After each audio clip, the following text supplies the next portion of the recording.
Bem, queridos alunos, alunas, sejam bem-vindos, bem-vindas à nossa aula de filosofia. Eu sou o professor Luiz Cláudio.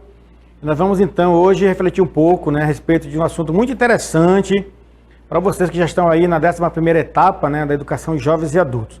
Vamos ver então qual é a nossa aula de hoje. Nós estamos na aula 88, Filosofia, o pensamento moderno, a revolução científica moderna. Então a gente vai falar um pouco hoje sobre esse tema. O que é uma revolução científica? O período moderno, dentro desse período chamado período moderno. Então a gente vai entender um pouco mais sobre esses aspectos aí, de onde veio essa revolução, qual foi a importância dela, o que ela toca a nossa vida hoje, no século XXI. Tudo está dentro desse contexto, dessa revolução científica aí, moderna. Vamos começar? Então vamos ver aí, acompanhe comigo, prepare o material aí, seu caderno de anotações, Essa revolução científica, ela foi importante, Ela fez uma mudança radical no campo da ciência no mundo. Ele levou o homem a questionar os critérios e também os métodos que são usados para a aquisição de conhecimento, do conhecimento verdadeiro da realidade. Então esse aí é a grande questão dessa revolução científica. Ela mudou a visão de mundo. Ela mudou a visão e os critérios e métodos para buscar o conhecimento. Até então, muita coisa estava ligada com a religião, muita coisa estava ligada com os místicos, E agora não, agora passou a ter novos critérios e novos métodos para investigar o universo como um todo, Então vamos ver aqui quais foram os pontos mais marcantes, O que foi importante essa revolução científica moderna. Uma coisa importante para a gente já começar a pensar, quando a gente fala de uma revolução científica moderna, é que nessa época, nós vamos ver aí que a ciência, ela toma novos rumos do que acontecia, naquela época. Então, a ciência, ela se torna diferente. Por que diferente? Porque ela quer buscar uma base sólida que identifique que aquele conhecimento é verdadeiro. E como é que você pode identificar cientificamente que o conhecimento é verdadeiro? Que existe uma cura para a Covid-19? Quando houver o quê? Uma base científica. Quando for comprovado, como já está comprovado, que as vacinas têm uma eficácia no corpo do ser humano. Então, comprovação. A ciência busca comprovação. Por meio de quê? Por meio de método. Por meio de um método, Vocês sabem que essa vacina aí do coronavírus, ela é feita com vírus, Tanto com vírus vivos como com vírus mortos. Está no campo da biologia. Por que tem uma vacina, AstraZeneca, que dói mais, dá mais sintomas no corpo?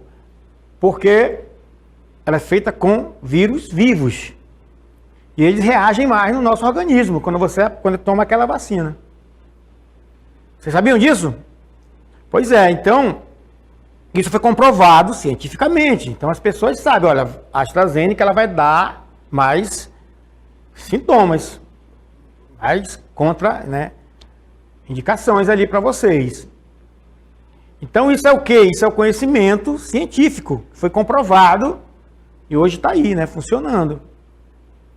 Então, a ciência... Mas por que chegou nesse ponto? Por causa dessa revolução, dessa mudança dos critérios, dos métodos de pesquisa, Então, continuando aqui, vamos agora fazer uma volta na história para a gente compreender melhor. No século XVII, nascia um método experimental. Esse método já de buscar fazer uma experiência com o objeto da pesquisa, que podia ser um animal, podia ser um corpo humano, qualquer outro objeto. E a possibilidade de quê? De explicar como funciona esse mecanismo que está sendo observado. Matematicamente. Matematicamente. Não mais recorrendo a outras explicações, sejam religiosas, sejam míticas, né? Mas matematicamente, exatamente. Então, esse foi o grande movimento, né, que a história trouxe para a ciência, que foi essa mudança aí do olhar para o objeto.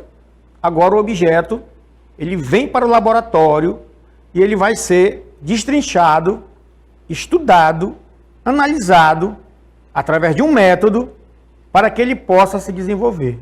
Assim que se faz com o vírus, ele vai para o laboratório e vários testes, né, de outros micro-organismos até chegar no ser humano. Então, esse é o método experimental. Outro ponto importante para vocês, para a gente pensar aqui filosoficamente. Como podemos conhecer, então, que aquele método, que aquele conhecimento, ele é eficaz e ele é verdadeiro? Quais são os fundamentos do conhecimento? O que dá base para dizer assim, poxa, isso aqui é um conhecimento? Né? Isso aqui é uma lei universal. Essas perguntas, elas são essenciais para a ciência, porque ela vai entrar no campo da ética e no campo do próprio conhecimento em si, que é justamente a epistemologia, que é o conhecimento daquilo que está sendo produzido. É a produção do conhecimento, na verdade. Então, a maneira como conhecemos e os fundamentos desse conhecimento é que vai dar a base científica de que ali tem um conhecimento. E esse conhecimento tem que ser reconhecido por toda uma comunidade científica de pesquisadores para que possa ser, para dizer, é isso aqui, é eficaz. Né? Como foi feito com a vacina, né? Ela passou por vários epistemologistas, né? E várias pessoas ligadas à área da biologia, dos vírus. Então vamos ver aqui uma imagem, um gráfico, que vai nos ajudar a pensar agora de uma forma mais abstrata, né? Então, sempre há uma relação entre um sujeito e um objeto. Quem é o sujeito do conhecimento? É o ser humano, né? Então, essa relação aí, ele vai agir sobre esse objeto, que é o produtor do conhecimento. E aí gera o que nós chamamos de conhecimento. Então é sempre nessa relação, o ato de conhecer e o produto do conhecimento junto com o seu produtor. Sempre tem aquele que é o pesquisador, é o cientista, é o matemático, seja quem for, em campo for, ele é um especialista na área daquele conhecimento. Não é? Então é ali que está a questão de provar que aquele conhecimento é verdadeiro ou não. Mas você dá sempre nessa relação aí. Tá bom? De saberes acumulados, de experiências acumuladas, né? Recebidas pela cultura, pela tradição, pelas crenças, pelos valores, pela ciência, a religião, a técnica, a arte. Então vocês percebem que nenhum desses conhecimentos ele é desprezado para a ciência. Só que tem coisas que não dá para a ciência, né, investigar. Tem um garotinho aí, que ele é belga, de 11 anos, que ele é formado em física agora. E ele está querendo descobrir, através da física quântica, que existe a imortalidade da alma. É um desafio, né? Um menino arrojado, né? Mas é a ciência que está avançando. Ó. Estamos no século XXI já. Vamos agora convidar um filósofo que vai nos ajudar a pensar agora filosoficamente sobre essa questão. Eu convido vocês aí o René Descartes, é um filósofo francês, ele é físico também, vocês conhecem ele através do plano cartesiano na matemática. Então esse rapaz aí, ele então foi que é considerado o pai da filosofia moderna. Ele é o pai da filosofia moderna. Por quê? Porque ele trouxe, então, uma nova visão filosófica a respeito do que é o conhecimento. Então vamos ver o que ele pensou, como é que ele trabalhou as suas ideias. E vocês vão trabalhando a de vocês aí em casa, tá bom? Então vamos lá. A produção do conhecimento, o racionalismo cartesiano. Então, já começa falando de quê? Do racionalismo, razão. Então, para ele, a base de tudo era a razão. A minha razão, através do meu pensamento, através da minha reflexão, olhando para o mundo, olhando para as coisas, eu posso produzir conhecimento. Eu tenho capacidade para isso. Então, é por isso que é o racionalismo cartesiano. Ele criou essa ideia do racionalismo, que a razão, ela por si só, ela tem a capacidade de conhecer a verdade das coisas. E com isso produzir novos conhecimentos. Tá? Então, Descartes. Outro ponto aqui, sobre o racionalismo cartesiano. Ele começou a perguntar, né? O filósofo tem essas coisas, né? Ele vai se perguntando e tal. Se somos racionais, todo mundo pensa. Como seres humanos. Por que nós erramos, então? O que me leva a errar como ser humano? Aí ele pensou sobre isso. Poxa, eu sou racional, minha mente é perfeita para me pensar as coisas, mas eu faço muita besteira, eu erro. Qual o método mais seguro para que eu possa não errar mais? Aí ele começou a questionar, né? Então ele vai criar um método também para conhecer a verdade das coisas. E qual é o método que ele cria? Nunca esqueçam, isso cai no Enem. Já caiu já, e sempre de vez em quando volta essa ideia. Vou apresentar para vocês agora. O nome desse método é a dúvida. A dúvida hiperbólica, né? Uma dúvida imensa, gigante, grande. Duvidar de tudo. Ele vai dizer que o grande sentido é esse, é duvidar de tudo. Porque eu posso duvidar, não tenho dúvida que eu duvido das coisas. Né? Eu duvido dos meus sentidos, da minha memória, do meu sentimento. Amo, odeio, né? A ciência. Eu tenho que duvidar de tudo, segundo ele. É a dúvida, né? Agora, por que eu tenho que duvidar? Aí ele vai dizer, né? Eu tenho que duvidar porque eu tenho que buscar uma resposta segura. Mas tem uma coisa que eu não posso duvidar, ele vai dizer. Aí vamos ver o que é isso aí, ó. Ele vai dizer que eu não posso duvidar de uma coisa que eu estou duvidando. E se eu duvido, eu penso. Porque eu estou duvidando, eu estou pensando. E se eu penso, mas vai concluir, né? Eu existo. Eu estou aqui, pensando. Então eu sou um ser pensante e um ser duvidante. Mas para mim ser um ser pensante, eu tenho que duvidar, porque a dúvida me ajuda a pensar a realidade. Olha só, né? Como é que o negócio funciona aí, ó. Isso é filosofia. Parece complicado, né? Mas é uma ideia que eu quero que vocês acompanhem o raciocínio, hein? Da dúvida. Continuando. Vamos lá. Para estabelecer um método, aí ele está atrás do método, né? Ele quer um método que diga, pô, isso aqui é seguro. A dúvida ele já encontrou. Então, ele vai querer um método que seja aplicável a todas as ciências. A todas. Então, ele estabelece 4 regras básicas para se aproximar da certeza. Então, veja vocês. Ele vai criar um método. Que método é esse? É o método da dúvida. Mas é duvidar de qualquer jeito? Não. Tem 4 regras para me duvidar. A gente vai finalizando aqui, mostrando para vocês essas 4 regrinhas aí do Descartes. Ó. Só para vocês terem conhecimento. Ó. Primeiro é a regra da evidência. Então eu tenho que só aceitar aquilo que é verdadeiro. Só aceitar aquilo que eu não posso ser colocado em dúvida. Então, tem que ter evidência que aquilo é verdadeiro. Depois eu vou dividir, faço uma divisão dessa verdade, desse conhecimento, dessa dúvida. Dividindo, eu coloco em ordem novamente. Colocando em ordem, aí sim, aí eu vou fazer o quê? Eu vou agora estudar.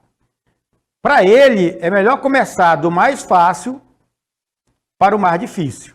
Então, é a dica do René Descartes. Então, eu vou na evidência, eu divido essas ideias, eu coloco em ordem essas ideias e eu vou começar pelas mais fáceis até eu chegar nas mais complicadas. Tá? E aí eu vou enumerando, que é a última parte do seu método. Tá bom, pessoal? Então essa aí é um pouco, né, da ideia do Descartes, para nos ajudar a pensar um pouco sobre essa questão do método e da ciência. Tá bom? Então vamos agora para a nossa dinâmica local interativa.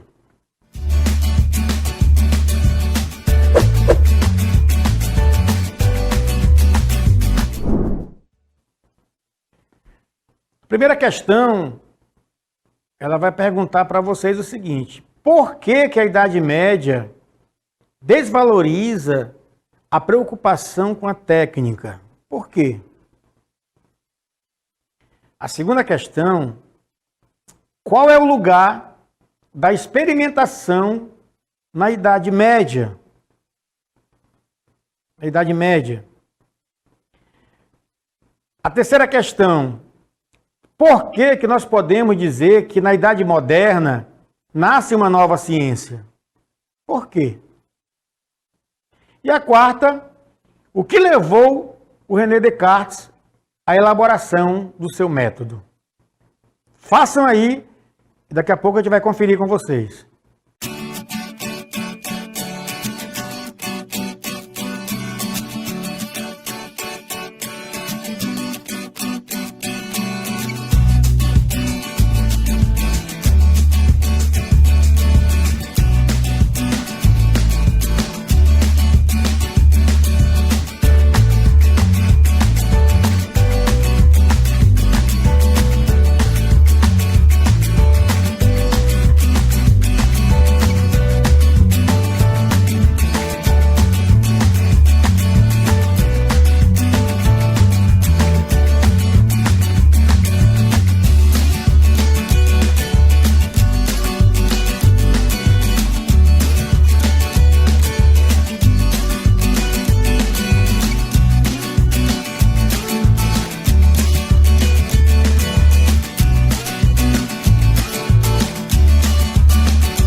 Então, pessoal, como é que foi aí? Conseguiram fazer? São 4 questões, né?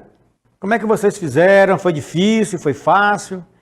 Vamos ver aqui então, vamos conferir, vamos fazer aqui agora a nossa conferência, né? Ver como é que vai ser aí, quem acertou, quem não acertou. Vamos à primeira questão. Por que que a Idade Média desvaloriza a preocupação com a técnica? Sabe por quê? Pelo seguinte, ó. Porque a Idade Média, ela desvaloriza a preocupação com a técnica. Pois pensar além do que estava escrito na Bíblia era considerado pecado. Então, pessoal, aí a primeira questão, como diz aí no comentário, né? A ciência estava atrelada à religião. É isso? Então, se ela estava atrelada à religião, então não estava preocupado com técnica, com certas observações, não é isso? Então acreditava que o conhecimento era finito e acabado. Que não existia nada além, né, de Deus. Para eles, a busca do conhecimento é vista como imediação dos fatos. Né? Então a Idade Média vai desvalorizar isso aí que a Idade Moderna valorizava. Certo? Então essa é a primeira. A segunda questão. Qual é o lugar da experimentação na Idade Média? A gente sempre faz uma contraposição com a Idade Média, né, que vocês estudaram. Por que ela dá lugar... Qual é o lugar da experimentação nesse período aí? Na Idade Média, a experimentação partia de quê? De princípios dogmáticos, os dogmas da igreja, né? Tinha como base a explicação religiosa, teológica. Então, só aqui já resume tudo, né? Então, era aí que estava o ponto de partida, aí que era a base, né, do conhecimento na Idade Média. E não a técnica, não o laboratório, né? Porque como é que vai levar Deus para o laboratório para provar a existência de Deus, por exemplo? Deus não pode ir para o laboratório. Então, aí já se opunha, né, às ideias. Depois, a questão 3. Por que nós podemos dizer que na Idade Moderna nasce uma nova ciência? Nasce uma nova ciência. Por quê? Então vocês viram que isso é fácil de responder, né? É porque torna mais importante a observação e a experimentação. Justamente através de quê? De novas técnicas. Que não existiam antes. Então a cada século, cada tempo que passa, vocês sabem que nós chamamos de evolução, né? Tecnológica, evolução científica. Novas técnicas vão surgindo, vão mudando, né? Antigamente, para você operar a sua vista, né, era complicado, agora um laser, né? E cada dia evolui mais. Então, tudo isso aí faz parte desse contexto da ciência moderna. E por fim, trazendo aí o filósofo, né? A quarta questão. O que levou o filósofo René Descartes à elaboração do método? Vocês lembram? A dúvida. Ele não acreditava, né, nas coisas. Então, ele disse, olha, a dúvida, todo mundo tem dúvida de tudo.